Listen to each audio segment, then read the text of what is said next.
Ces images auraient été filmées la nuit dernière au large du Yémen.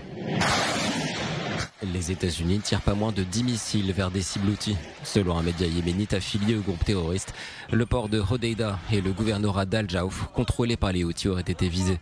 La milice pro-iranienne affirme qu'au moins 53 personnes auraient été tuées. Des sources indiquent qu'un chef important de l'organisation terroriste a également été éliminé. Quelques heures plus tôt, le porte-parole des Houthis affirmait avoir frappé un navire de guerre américain.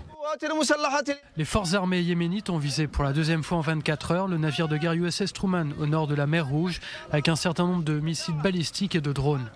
Les forces armées yéménites, avec l'aide d'Allah, ont confronté l'agression criminelle et répondu à l'escalade par l'escalade. L'armée américaine a confirmé avoir abattu au moins 11 drones lancés par les Houthis lors d'une première attaque. Selon un communiqué, les appareils ont été abattus bien avant d'atteindre le porte-avions.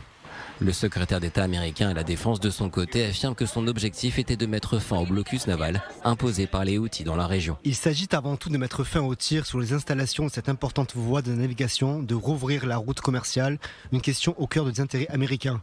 Les Iraniens laissent faire cela depuis trop longtemps. L'armée américaine aurait également visé un navire israélien piraté par les Houthis au début de la guerre. Selon plusieurs sources, le paquebot servait de quartier général pour le groupe terroriste en mer Rouge.